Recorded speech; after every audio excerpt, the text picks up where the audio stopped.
Good morning friends. आज physics का most important question बता रहे हैं। ये क्वेश्चन एग्जाम के लिए मोस्ट इम्पॉर्टेंट है, विशेष रूप से बोर्ड एग्जाम्स के लिए या किसी भी एग्जाम्स के लिए। क्वेश्चन है गोलीय दर्पण की फोकस दूरी और वक्रता त्रिज्या में संबंध। इस क्वेश्चन को कैसे पूछता है थोड़ा समझेंगे। साबित करें कि गोलीय दर्पण में फोकस दूरी वक्रता त्रिज्या की आधी होती है, ऐसे भी आता है। या पूछता है साबित करें कि अवतल दर्पण में F=r/2 या r=2 है। ये क्वेश्चन ऐसे पूछता है। या ऐसे पूछ सकता है गोलीय अवतल दर्पण की फोकस दूरी F तथा वक्रता त्रिज्या r में संबंध स्थापित करें। ये सभी क्वेश्चन का सॉल्यूशन सेम है, बस आपको इसको साबित करना है, प्रूफ करना है। समझेंगे ध्यान से। आप देख सकते हैं m क्या है, एक अवतल दर्पण है और इस दर्पण का एक P क्या है, ध्रुव है, पोल है। और एक प्रकाश की किरण AB B बिंदु पर आपतित होती है और इस दर्पण से परावर्तन के बाद यह जो पहली किरण है वो फोकस से होके जाती है और दूसरी किरण वक्रता केंद्र पर आती है। अब यहाँ m क्या है, अवतल दर्पण है। माना कि m एक अवतल दर्पण है। अवतल दर्पण क्या होता है, जिस दर्पण का परावर्तक सतह अंदर की ओर धंसा होता है, ठीक है। तो यहाँ बाहर से कलई किया हुआ है और ये जो है ये परावर्तक सतह है अंदर की ओर, जिसका ध्रुव P तथा वक्रता केंद्र C है। AB एक आपतित किरण है। जो प्रकाश की किरण दर्पण पर आती है उसको आपतित किरण कहते हैं। जो अवतल दर्पण के प्रधान अक्ष PC के समांतर, यहाँ जो AD आपतित किरण है और ये जो PC या CP देख रहे हैं, ये दर्पण का प्रधान अक्ष है। इसके क्या है, ये दोनों किरण क्या है, एक दूसरे के समांतर है, पैरेलल है। दर्पण से परावर्तन के बाद यानी दर्पण से टकराने के बाद प्रकाश की किरण फोकस F से होकर BF दिशा में चली जाती है। देख सकते हैं इस दिशा में आ गई है। C वक्रता केंद्र है, दर्पण का वक्रता केंद्र है। CB दर्पण के बिंदु B पर अभिलंब है। ये जो CB रेखा आप देख रहे हैं यह P पर क्या है, अभिलंब है। अब थोड़ा आगे समझते हैं ध्यान से। परावर्तन के नियम से आप जानते हैं परावर्तन के दो नियम है, लेकिन जो फर्स्ट नियम है वो क्या कहता है, आपतन कोण बराबर परावर्तन कोण।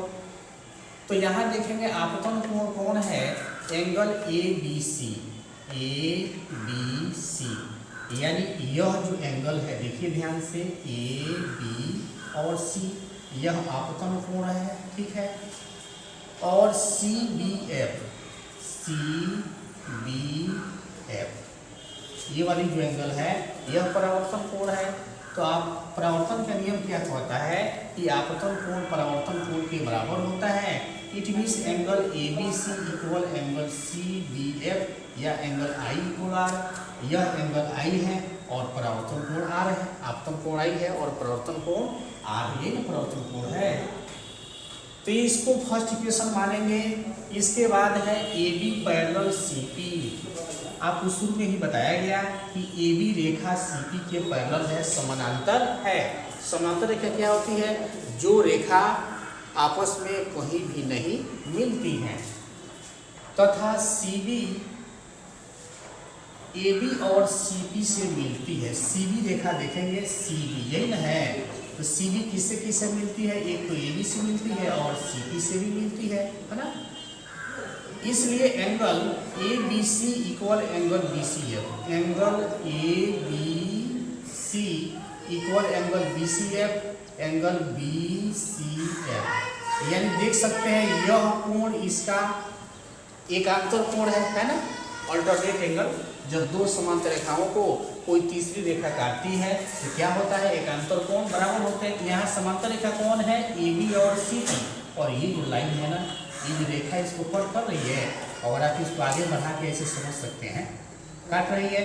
तो अल्टरनेट एंगल यानी एकांतर कोण क्या होते हैं, इक्वल होते हैं, बराबर होते हैं। तो यहाँ लिखेंगे angle ABC equal angle BCF एकांतर कोण है, अल्टरनेट एंगल है। समीकरण फर्स्ट तथा सेकंड से। ये सेकंड समीकरण है, इक्वेशन है, और फर्स्ट इक्वेशन है CBF। देखेंगे CBF यानी ये एंगल इक्वल है BCF यानी कि यह एंगल इसके इक्वल है। तो यानी एंगल CBF यानी यह एंगल इक्वल होगा एंगल BCF यानी ये एंगल और यह एंगल दोनों क्या है, इक्वल है।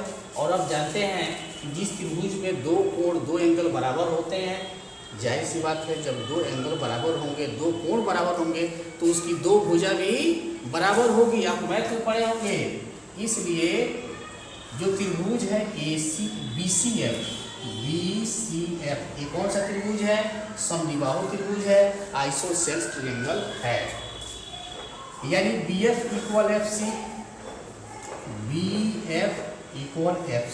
जब यह एंगल इसके इक्वल है तो इसके सामने की भुजा CF है ना, और इसके सामने की भुजा BF है। तो दोनों साइड जो है यह साइड और यह साइड इक्वल होंगे। वही बात यहाँ लिखा गया है। कि तीसरा इक्वेशन है, माना कि दर्पण का द्वारक बहुत छोटा है। अपर्चर द्वारक का मतलब होता है दर्पण का जो परावर्तक सतह या पृष्ठ होता है उसको द्वारक कहते हैं ना, क्योंकि गोलीय दर्पण लगभग गोलाकार ही होता है ना।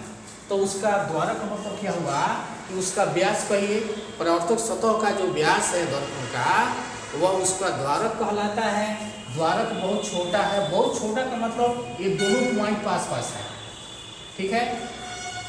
इसलिए बिंदु P के बहुत ही निकट होगा। यानी BF इक्वल PF होगा, BF इक्वल PF यानी ये BF जो है PF के बहुत इक्वल होगा, दोनों बराबर होंगे। इक्वेशन 4 हुआ। समीकरण थर्ड और फोर्थ से देखिए, तीसरे और चौथे से PF इक्वल FC होगा ना। यहाँ पे BF लिखा गया था, FC है, तो BF और PF दोनों लगभग इक्वल हैं। तो इसके जगह अगर रखेंगे तो PF बराबर FC हो जाएगा। FC तो राइट में है ही, ये दोनों इक्वल होंगे इसी रिलेशन से BF इक्वल FC। तो BF की जगह PF लिख सकते हैं या PF की जगह BF लिख सकते हैं। हमने यहाँ क्या किया, BF की जगह PF लिख दिया। ये दोनों इक्वल है। PF क्या है, ध्यान से देखेंगे। PF क्या है, दर्पण के ध्रुव से फोकस की दूरी। पढ़े होंगे थ्योरी में, फिजिक्स में, दर्पण के ध्रुव से फोकस की दूरी को फोकस दूरी कहा जाता है। तो यहाँ PF हो गया आपका F यानी फोकस दूरी, यहाँ देख सकते हैं PF इक्वल FC। बिंदु F और PC का मध्य बिंदु F जो है PC देखेंगे, यही ना PC है, तो इसका ये मध्य बिंदु है ना। जब यह और यह इक्वल है तो मध्य बिंदु नहीं हुआ, मिड पॉइंट हुआ। तो बिंदु F क्या है, PC का मध्य बिंदु है। इसलिए PF क्या बनेगा, PC, यही ना PC है, PC/2। यानी इस लाइन का अगर हम आधा करेंगे तो आपको PC मिलेगा, क्योंकि यह पार्ट और यह पार्ट दोनों इक्वल हैं, ठीक। तो PF क्या है, F है। दर्पण के ध्रुव से फोकस की दूरी को फोकस दूरी F हो गया, और दर्पण के ध्रुव से वक्रता केंद्र के बीच की दूरी C क्या वक्रता केंद्र है, क्या बोलते हैं इसको, वक्रता त्रिज्या। तो PC क्या है, वक्रता त्रिज्या है। तो F इक्वल R/2 या इसी को लिख सकते हैं R इक्वल 2। ये प्रूव हुआ, साबित हुआ।